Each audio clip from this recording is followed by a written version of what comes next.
गुरु पूर्णिमा की कथा। क्या आप जानते हैं कि एक दिन स्वयं भगवान ने भी गुरु के सामने सिर झुकाया था। आखिर गुरु पूर्णिमा क्यों मनाई जाती है, इसका संबंध महर्षि वेद व्यास से कैसे है और इस दिन ऐसा कौन सा कार्य करें जिससे जीवन में ज्ञान, सुख और सफलता का आशीर्वाद मिले। अंत तक बने रहिए, क्योंकि यह कथा आपके गुरु के प्रति सम्मान को और भी बढ़ा देगी। वेद व्यास ऋषि का अमर ज्ञान बहुत समय पहले की बात है। भारत भूमि पर एक ऐसे महान ऋषि का जन्म हुआ जिनके बिना सनातन धर्म के अनेक ग्रंथ आज हमारे पास नहीं होते। उनका नाम था महर्षि कृष्ण द्वैपायन वेद व्यास। कहा जाता है कि उस समय वेदों का ज्ञान केवल कुछ विद्वानों तक ही सीमित था।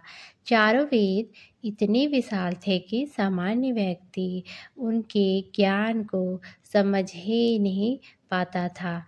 तब महर्षि वेदव्यास ने संकल्प लिया कि इस दिव्य ज्ञान को सभी तक पहुंचाना चाहिए। उन्होंने एक-एक करके वेदों को 4 भागों में विभाजित किया।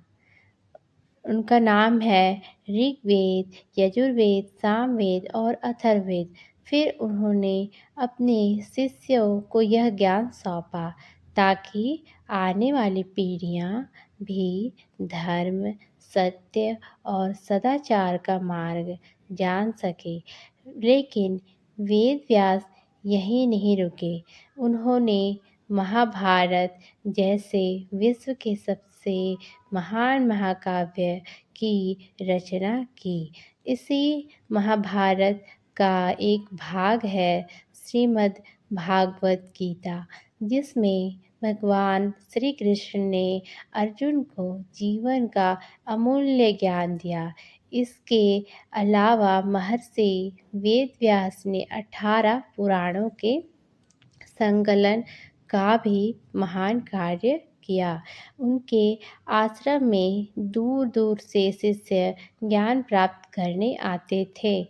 वे केवल शास्त्र ही नहीं बल्कि विनम्रता, सेवा, सत्य और करुणा का भी पाठ पढ़ाते थे।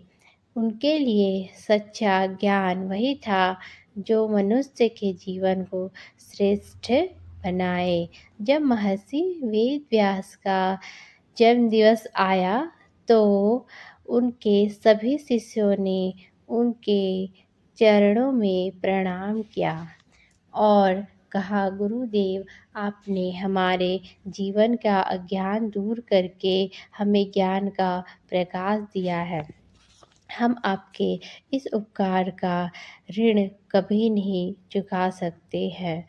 महर्षि वेदव्यास मुस्कुराए और बोले, गुरु का सम्मान तभी सार्थक है जब शिष्य आप अपने जीवन में सत्य, धर्म और सदाचार का पालन करे। केवल प्रणाम करने से नहीं बल्कि अच्छे कर्म करने से गुरु प्रसन्न होते हैं। तभी से आषाढ़ मास की पूर्णिमा को गुरु पूर्णिमा के रूप में मनाया जाने लगा। इस दिन महर्षि वेदव्यास को स्मरण किया जाता है और सभी गुरुजनों के प्रति कृतज्ञता व्यक्त की जाती है।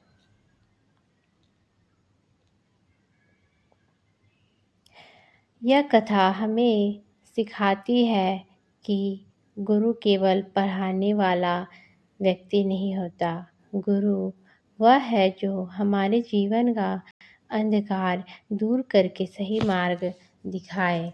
माता, पिता, शिक्षक और जीवन में सही दिशा देने वाले सभी लोग हमारे गुरु हैं। इस गुरु पूर्णिमा पर हम संकल्प लें कि अपने गुरु का सम्मान करेंगे, उनके बताए मार्ग पर चलेंगे और अपने ज्ञान का उपयोग समाज की भलाई के लिए करेंगे। यही गुरु पूर्णिमा का सच्चा संदेश है। इस गुरु पूर्णिमा अपने सभी गुरुओं को धन्यवाद ज़रूर करें। उनका आशीर्वाद जीवन की सबसे बड़ी पूंजी है। अगर आपको यह कथा पसंद आई हो तो वीडियो को लाइक करें, अपने गुरु और परिवार के साथ शेयर करें और ऐसे ही सनातन धर्म की प्रेरणादायक कथाओं के लिए चैनल को सब्सक्राइब करें। सब्सक्राइब करना ना भूलें। धन्यवाद। जय गुरुदेव, जय सनातन।